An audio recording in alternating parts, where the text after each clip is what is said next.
Senhor presidente, senhoras e senhores deputados, venho até com muita tristeza e compungido na profundeza da alma tratar de um assunto doloroso, um capítulo esquecido no fundo e nos porões da nossa história. Não podia tratar de outro assunto, senhor presidente, por dever de consciência do conhecimento que eu tenho sobre o tema que pesquisei há mais de 40 anos, quando aportava as sendas desconhecidas da Amazônia. A Amazônia é um capítulo ignorado até pouco tempo pela nação brasileira.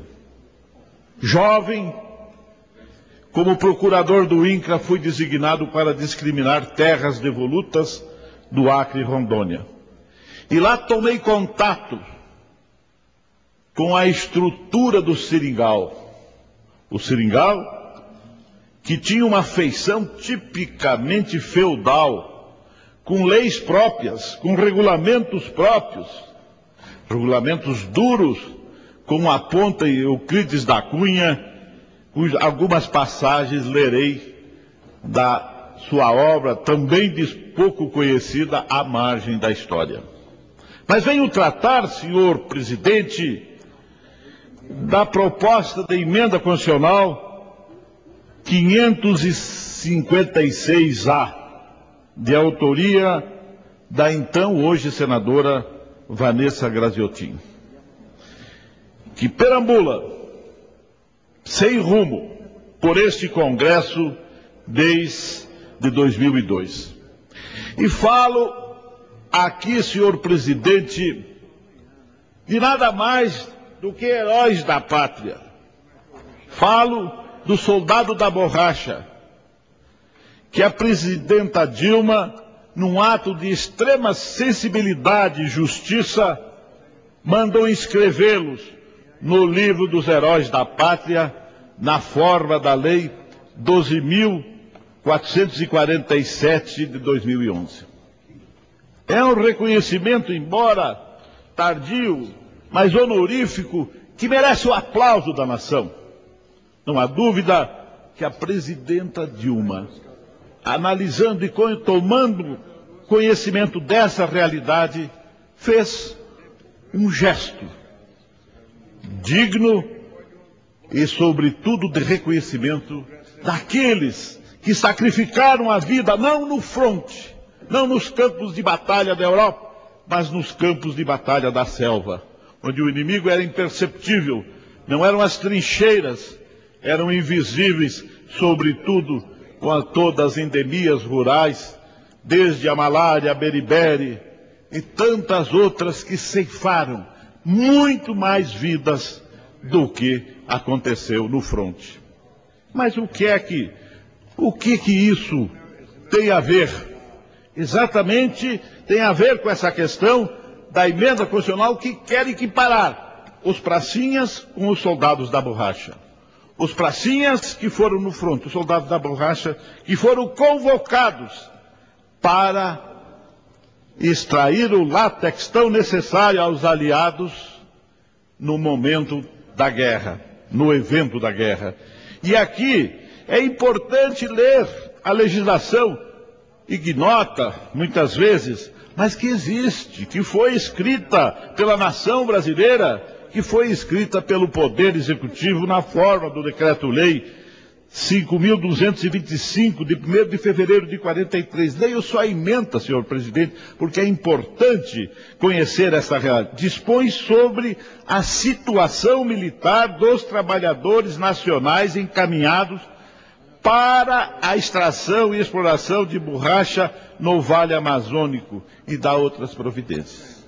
E vejo, senhor presidente, os trabalhadores nacionais no seu artigo 1º, encaminhados ao Vale Amazônico para extração e exploração da borracha, e os que já ali estiverem trabalhando, devidamente contratados, nessas atividades são considerados de incorporação, adiada até a terminação do contrato de trabalho, ou enquanto se dedicarem àquelas atividades. E mais, senhor presidente, dizia aqui o artigo 2º, para efeito do aditamento da incorporação mencionada no artigo anterior, os encargos oficiais do governo brasileiro remeterão aos comandantes dessas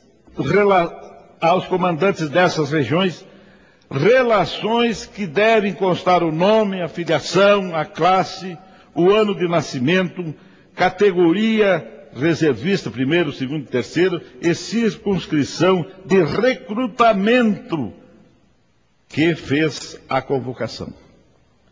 Não há dúvidas que a lei define com clareza a situação militar desses trabalhadores que foram convocados para trabalhar no Vale Amazônico, diríamos, como disse a lei, e foi num esforço de guerra. E assim, também é preciso destacar, senhor presidente, que para tudo isso houve, inclusive, um compromisso internacional do Brasil, quando do Acordo de Washington, e que foi firmado entre o Brasil e a nação americana, quando, através do Decreto-Lei 5.813, de 14 de setembro de 1943, aprovou o acordo relativo ao recrutamento e encaminhamento e colocação de trabalhadores para a Amazônia e dá outras providências. Ora, não há dúvida, senhor presidente, senhores e senhoras deputadas, que houve uma convocação militar, que houve toda uma estruturação desta atividade, deste evento, que deu um caráter militar. Por que então a diferença? Por que não tratar com isonomia aqueles que foram aos campos de batalha e aqueles que foram à batalha amazônica? Não há nenhum motivo legal, toda a epistemologia dos dispositivos legais levam à mesma conclusão, que eles, os soldados da borracha, também foram incorporados às Forças Armadas para desempenharem as suas tarefas na Amazônia, na extração do látex. Assim, senhor presidente, as leis prosseguem sempre neste sentido e as leis levam a uma definição isonômica, os mesmos tratamentos, o mesmo tratamento dado aos pracinhas, aqui se evoca a ser dado ao soldado da borracha. Mas o que se comprometia o Brasil? O Brasil se comprometia em dar toda assistência às famílias e aos próprios soldados recrutados, na forma da cláusula terceira do acordo firmado entre o Brasil e os Estados Unidos. O Brasil, inclusive, recebeu uma indenização para arcar com essa tarefa. Não foi, entendo eu, uma indenização compatível com os gastos havidos, mas foi uma indenização e um compromisso internacional que assumiu perante o mundo, perante, sobretudo, os aliados naquela época. De tudo isso, senhor presidente, leio também, através do Decreto-Lei número 9.882 de 46, que autoriza a elaboração de um plano de assistência aos trabalhadores da borracha. Até aí, a nação brasileira autorizou este plano e criou uma comissão interministerial. Quando essas comissões envolvem muitos ministérios, desde esta época não funcionava, como não funcionou, como não se acrescentou nada aos direitos desses trabalhadores. Mas quem são esses desgraçados que não encontram em vós mais do que ouvir o infame clamor da turba que excita a fúria do algoz, como diria Castro Alves? São nordestinos brasileiros, são de todos os estados, mas sobretudo do Ceará, onde funcionava a comissão de recrutamento. Era no Ceará, esse estado que sempre forneceu braços para o Brasil todo crescer e se desenvolver, mais uma vez deu uma contribuição decisiva, levando lá seus filhos, dando seus filhos para trabalhar na Amazônia. Era cerca de 60 mil, hoje 6 mil. Foi um exército de desaparecidos e muitos sepultados no seio da floresta, sobre o manto invisível da floresta, sem uma campa para indicar a última morada. Esse foi o destino de milhares de brasileiros que foram ajudar os países aliados e o Brasil num esforço de guerra, sepultados na Amazônia. Falo nesta tarde quase a uma assembleia do além, mas falo sobretudo de povos que certamente poderão escutá-lo da altura dos céus, porque além de heróis, no meu entender, são santos, porque viviam sob a solidão da floresta, onde a colocação de seringa era a comunidade de um só. Dialogava com as coisas, falava com os objetos de trabalho, contava suas histórias na faina da extração do látex.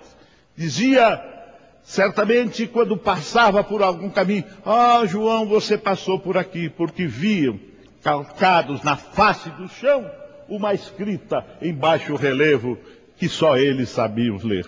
Essa manifestação, sobretudo, como uma voz perdida no tempo dos nordestinos que povoaram a Amazônia e que lá sacrificaram. Essa história de suor, sangue e, por que não dizer, e vidas que lá deixaram num silêncio e no esquecimento da nação. Receba, neste momento, o reconhecimento ao Nordeste brasileiro, especialmente ao Ceará, porque era lá o centro de recrutamento.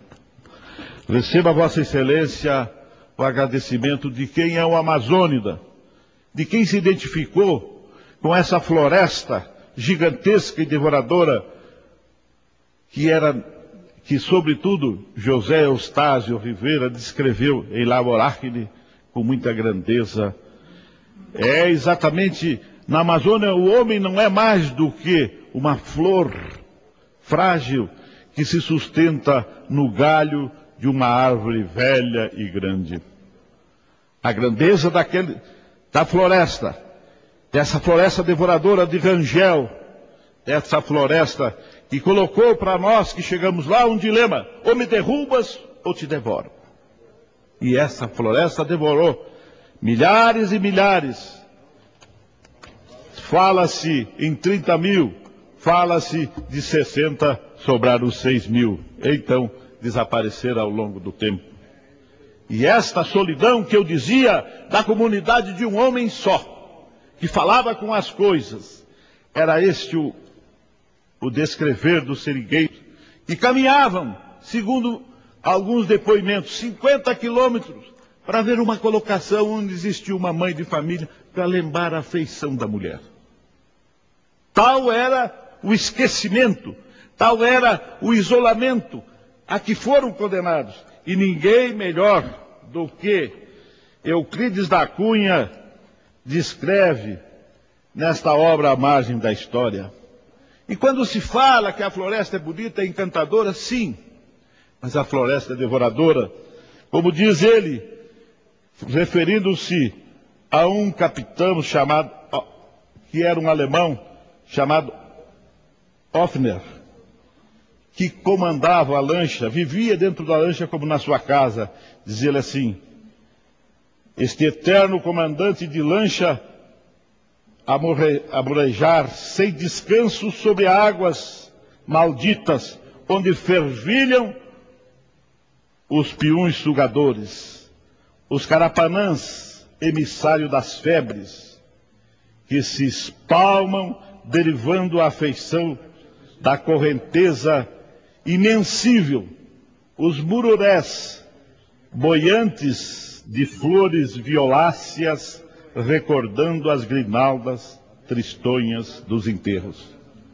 É exatamente, a Amazônia tinha em si a grandeza da natureza, mas em todas suas feições também a grandeza devoradora das árvores que caem, que se substituem num eterno devir, como é a natureza, onde o rio corre sem fim, porque o rio também é esse movimento inquestionável da natureza e incontrolável.